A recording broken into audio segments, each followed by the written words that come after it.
Buongiorno lettrici e lettori, io sono Michela, benvenuti in un nuovo video. Oggi parliamo di una delle mie ultime letture a fumetti, che è questa cosina qui, Once and Future. Once and Future è un fumetto appena uscito da pochissimo in Italia per l'edizione BD, è uscito in originale per Boom Studio in volumetti singoli e la BD ce l'ha portato raccolto in un primo numero, che io spero seguiranno molti altri. Perché ho acquistato innanzitutto questo fumetto. Voi se mi seguite sul canale lo sapete, ho amato alla follia Buffy, ho amato alla follia i disegni di Buffy, e quando ho visto che usciva qualcosa di Dan Mora, che è l'autore che ha disegnato Buffy, ho detto no, lo devo prendere. Quando poi ho sentito che quello che usciva di Dan Mora parlava di Re Artù, ovviamente non potevo farmelo mancare. Quindi avrete capito che questo volume è disegnato da Dan Mora. È scritto da Gillen, mistero. Ad ogni modo, chi è l'autore di questa storia? È l'autore che ha scritto anche The Wicked and the Divine. Sul canale trovate la recensione del primo numero di The Wicked and the Divine, io ve lo metto nelle schede giù nell'info box, che non mi era piaciuto per niente. Probabilmente lì c'era il problema che io non trovavo accattivanti per i miei gusti i disegni, però anche la storia non carina, ma non mi aveva entusiasmato, quindi ero un po' titubante dal punto di vista della storia, ma c'era Dan Mora, ho detto chi se ne frega, lo compro. E niente. I disegni sono meravigliosi, ma anche la storia. C'è da dire innanzitutto che questa storia è stata premiata nel 2019 per la Diamond come storia dell'anno. Non sono l'unica a ritenerla un'ottima storia e vale assolutamente la pena di leggere. Di cosa parla Once and Future? Once and Future è una rivisitazione del mito di Artù ambientato ai tempi nostri. C'è da dire, lo dico subito, che parte da tutti i stereotipi che noi conosciamo, da tutte le scene già viste e riviste di Re Artù. Anche i personaggi non sono nulla di innovativo, ma perché è un fumetto da 5 stelline che io consiglio assolutamente a mano bassa, perché malgrado parta da storie, da situazioni, da elementi visti e rivisti, lo fa con una capacità magistrale di scrittura che è sorprendente. È proprio vero, questo fumetto è proprio l'esempio di quando si dice non importa di cosa racconti, ma la differenza la fa di come lo racconti, perché tutte le storie sono state raccontate e quindi l'importante è il come raccontarle, ma non cosa. Ed è proprio vero, qua è proprio vero, cioè Gillen prende elementi classici di Artù ambientati in situazioni moderne, quindi insomma per gli amanti, quanti film, strafilm, fumetti, libri ne sono stati fatti di tutto e di più, però lui lo fa con una capacità di scrittura incredibile e lo rende sicuramente una delle letture più affascinanti che abbia mai fatto su Re Artù. Meraviglioso, veramente meraviglioso. È una storia di avventura, nuda e cruda. Anche proprio la struttura narrativa è quella dell'avventura. Infatti abbiamo un duo che porta avanti la storia, che non si dipana neanche in grandi lunghezze temporali, ma viene fatto poco più che in una notte praticamente, ma i due protagonisti sono quelli che fanno la differenza nella storia. È una storia di avventura, infatti non si prende neanche troppo sul serio, praticamente mai, e fa dell'ironia l'elemento base. È un fumetto che vi farà ridere ad alta voce. Io l'ho letto, eravamo al Mac con mio figlio e io niente, non potevo smettere di ridere ad alta voce davanti a tutti, però è così, è veramente un fumetto che ti fa godere la lettura, perché è ironico ma mai banale, è da questo punto di vista meraviglioso, quindi è un'avventura ironica come quelle che magari abbiamo visto al cinema e che possono esserci piaciute. Probabilmente l'esempio a cui viene accusato di più questo fumetto è Indiana Jones, e secondo me è calza a pennello, proprio perché è un'avventura simpatica, ironica, che non si prende sul serio e che tocca temi a noi cari, conosciuti e anche quindi semplici da digerire. Veniamo alla storia in sé. La storia, abbiamo detto, è un retelling di Re Artù. Non vi potrò dire molto perché sono 120 pagine di fumetto, sarebbe subito spoiler. Diciamo che è un'avventura alla ricerca di un manufatto legato a Re Artù che potrebbe far risorgere la mitologia. Il nome del volume infatti è Il Re non morto. Chi sono i protagonisti di questa storia? Sono due protagonisti meravigliosi, li ho amati alla follia. Primo dei due è Brigitte, questa anziana signora che noi incontriamo in un ospizio che si sta preparando, diciamo una sigaretta, non è una sigaretta, ma per motivi di censura di YouTube diremo che è una sigaretta.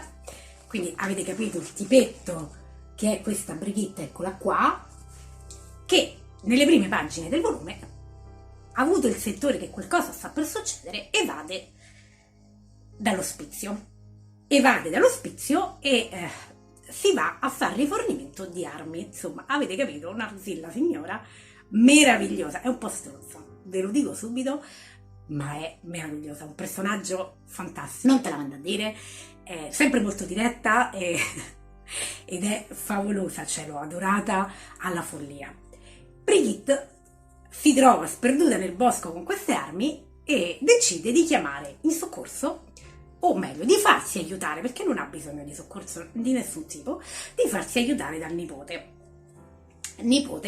che è questo Duncan che incontriamo qua.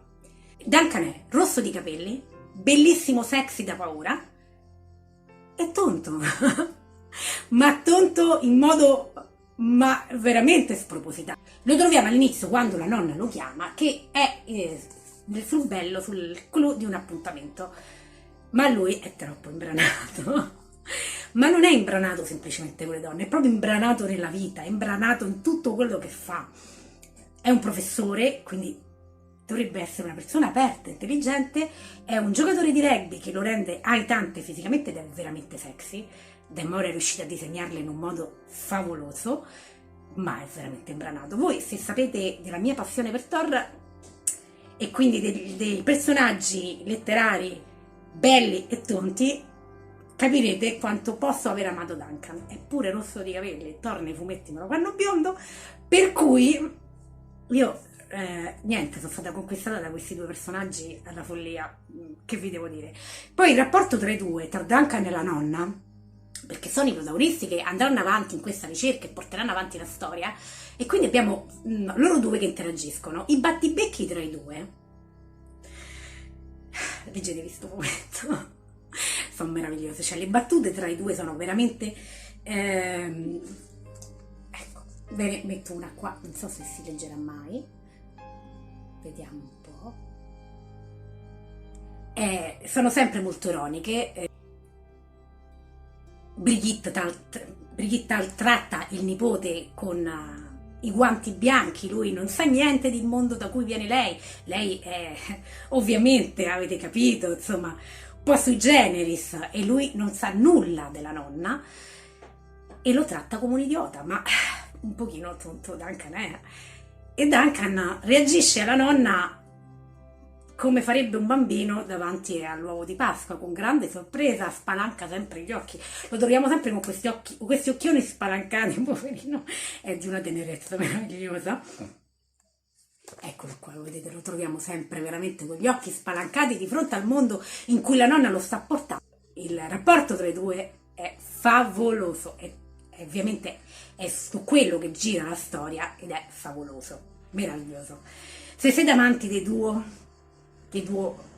battute, del racconto avventuresco molto leggero, è sicuramente una lettura che vi consiglio. Io l'ho adorato, non vedo l'ora di leggere il 2, non ho notizie dell'uscita del 2, spero che arrivi presto. È un fumetto che ho amato alla follia, forse anche più di Buffy, malgrado Buffy sia Buffy, no, forse no però assolutamente l'ho amata alla follia, e devo dire che Gillen e Demora insieme sono meravigliosi, splendido. Poi ovviamente per gli amanti delle saghe cavalleresche c'è Rare 2, insomma un po' un Rare 2 diverso dal solito. Qui siamo tutta una serie di cavalieri della tavola rotonda, e anche qui non vi dirò chi e come e perché sarebbe spoiler, però vi mostro un po' i disegni, soprattutto a inizio volume, che almeno appunto non facciamo spoiler, e sono meravigliosi. Eccola qui la nonnina che impugna la spada, fantastica. Eccola qui nonna e nipote, insomma, con la nonna che gli punta una pistola. Insomma, avete capito che il duo è meraviglioso. I disegni di Demora sono qualcosa di eccezionale, veramente eccezionale. Ragazzi, guardate qua, che meraviglia. veramente belli. Alla fine del volume abbiamo, ovviamente come al solito ultimamente ci stanno portando le cover gallery, che io è una cosa che amo molto all'interno dei volumi, quelle qua, che sono anche queste molto molto belle, eccole. Riguardo l'edizione della BD, l'edizione BD è uscita al costo di 15 euro, mi pare, sì, 15 euro sono circa 120 pagine. E avrei preferito un volume più cartonato, perché questa, vedete, è inflessibile, perché secondo me così si rovina presto, e questa è l'unica pecca che ho trovato veramente al volume, quindi come potete vedere non è una pecca la storia, ma proprio il volume in sé. Però ecco, all'interno invece è abbastanza curato il fumetto e la carta è sicuramente di ottima qualità. Questo è tutto quello che vi dovevo dire, l'ho detto. Riguardo a questo fumetto, è un fumetto che vi straconsiglio, soprattutto se siete amanti delle avventure e dei due comici. E poi senti ragazzi, c'è poco da fare, non potete non innamorarvi di Duncan e della nonna, perché sono meravigliose. Mi dispiace solo che in Italia se ne sia parlato poco, è uscito in contemporanea con altre uscite che hanno fatto più eco di questa, è uscito un po' in sottotono e ne ho sentito parlare poco, questo è tutto.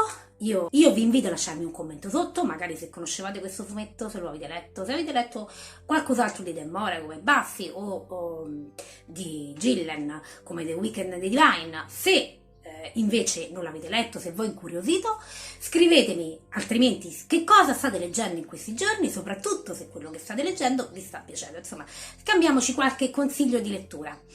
Per oggi è tutto, io auguro buona lettura a voi, buona lettura a me e noi ci vediamo al prossimo video. Ciao!